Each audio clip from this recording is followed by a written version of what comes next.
He aimed a loaded gun at my son on our front lawn in broad daylight, all over a bird feeder. And Linda, standing behind him with her HOA clipboard in that smug, pursed-lip grin she wore like a badge, thought she'd won.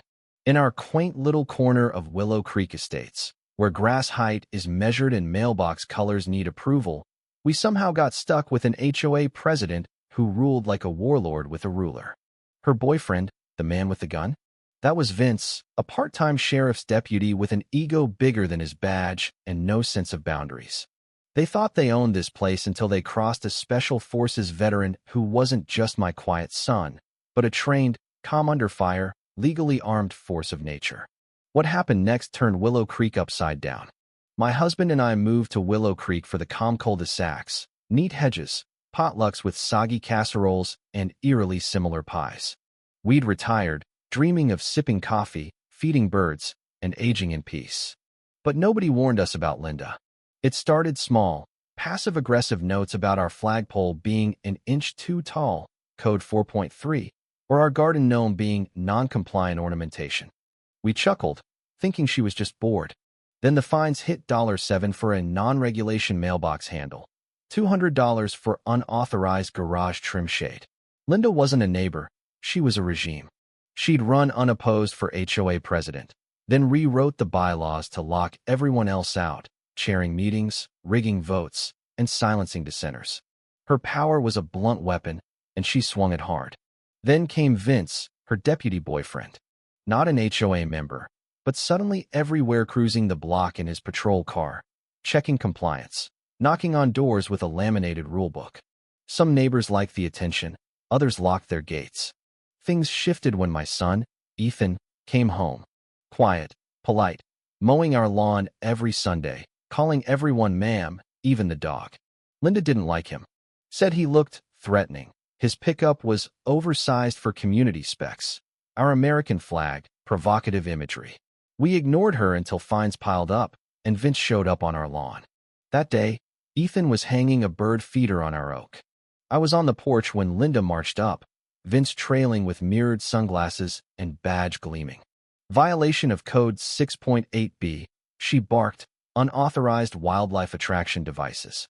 Ethan, birdseed in hand, turned. You serious?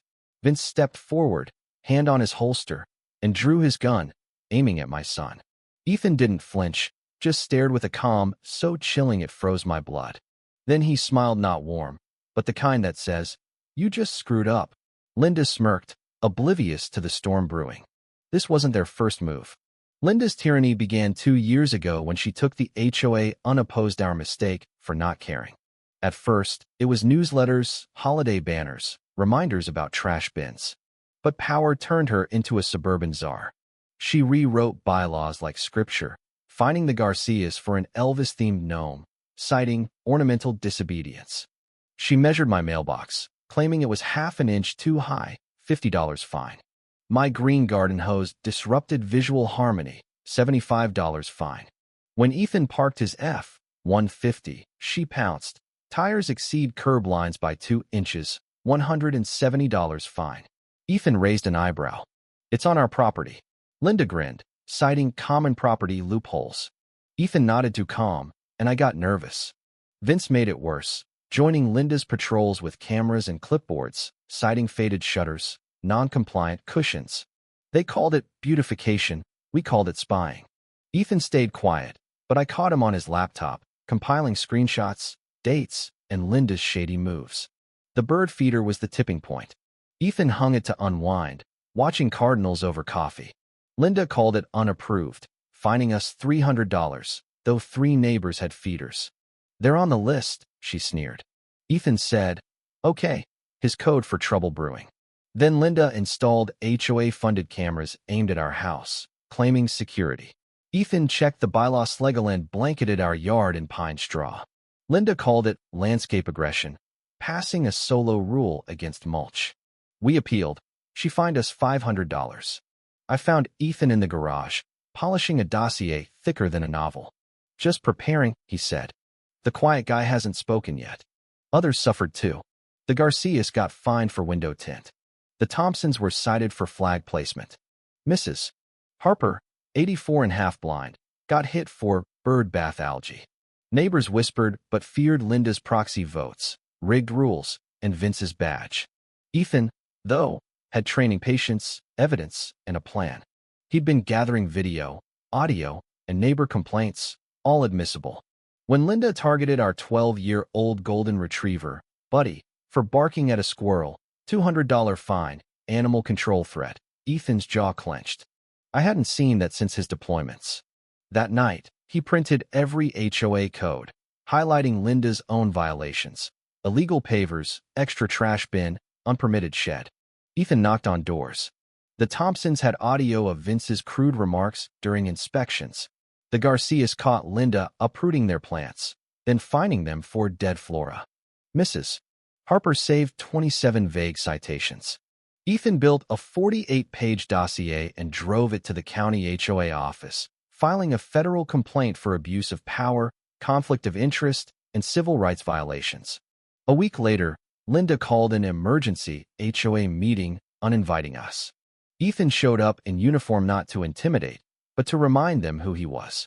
He sat silently as Linda ranted about subversive residents. Then he raised his hand. "Can you explain the HOA funds used for cameras aimed at my home, without a vote or permit?" He held up a bank record. Check 4889, unauthorized security purchase. Linda stammered. The room turned. Neighbors muttered, "She used our money?" Ethan sat back, done. The next morning, Vince and 2 officers stormed our lawn, demanding our flagpole's removal as a hazard. Ethan refused. Vince drew his gun, Linda smirking. Ethan, unfazed, said, "This is recorded." Doorbell cam, chest cam, and a neighbor's phone caught it all. Unknown to them, Ethan had a temporary protective order against Vince, granted days earlier. Vince's armed stunt violated it, plus counted as assault with a deadly weapon. Within an hour, real deputies cuffed Vince on our lawn. Linda screamed, dropped her clipboard, revealing she'd tripled her HOA stipend illegally. Neighbors cheered, some clapping openly. Linda didn't quit. She sent a newsletter, maintaining order, accusing Ethan of staging a false flag and us of unpatriotic acts. She CC'd the county board and Ethan's Liera civil rights bulldogs specializing in HOA overreach. The lawyer pounced. Unauthorized camera purchases, surveillance on private property, falsified votes, all illegal. Subpoenaed HOA records showed Linda pocketed $18,000 in unapproved stipends. The county hearing was a spectacle, moved to the library auditorium for the crowd. Neighbors brought fines, one waving a dead gnome. Ethan presented his dossier. Videos of Linda trashing decorations, audio of rigged votes, a whistleblower letter from a bullied ex-treasurer. Linda, sans lawyer, thought she could charm her way out. She didn't. Ethan's calm testimony screenshots, timestamps, financial trails sank her. The panel ruled, "Linda Grayson, you're removed as HOA president. The DA will investigate." The room roared. Linda stormed out, her clipboard left behind. After, Willow Creek bloomed. A volunteer board scrapped bird feeder bans, truck limits, and gnome rules.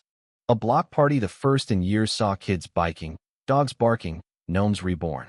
Ethan declined a board seat, wanting peace, but hung a HOA hero sign by our flagpoles, American and POW-MIA. An audit launched. Charges hit Linda for embezzlement, fraud. Vince lost his badge. Linda tried Arizona, but her story memes of her bird feeder email included followed. She's now in an HOA-free condo, her LinkedIn gone. Linda's final gasp was a $250,000 defamation lawsuit, claiming Ethan ruined her reputation. The 4-day trial saw 30 residents and the HOA's lawyer bury her with evidence: forged checks, illegal cameras, $600 on presidential nameplates. Ethan testified, voice steady. "I fought for freedom abroad, only to come home to a neighbor dictating my mom's hose color." The judge paused, moved.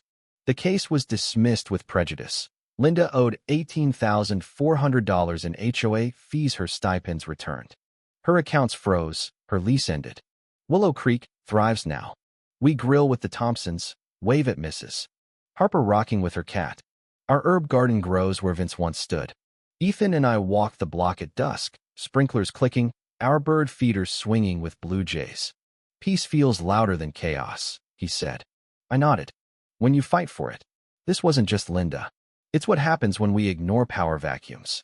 Linda rose because we didn't vote, didn't read bylaws, thought. It's just a bird feeder. Lesson 1. Power loves apathy. Show up, know the rules, check the checks. Lesson 2. Document everything. Ethan's paper trail photos, emails, videos turned her lies into proof. Lesson 3. Community beats control. The Garcias, Thompsons, Mrs. Harper united, they toppled Linda. Lesson 4. Justice is slow but sure. Linda seemed untouchable, but evidence and law caught her. Now, tell us your HOA story. Dealt with a Linda? What's the dumbest rule you've faced? Were you on a board fixing the mess? Drop it below, read every tale. Your HOA horror might be our next story. Like, share, subscribe for more wild HOA sagas. Some wars are fought on battlefields, others on lawns. Sometimes, the best weapon is a bird feeder and a veteran who's done playing nice.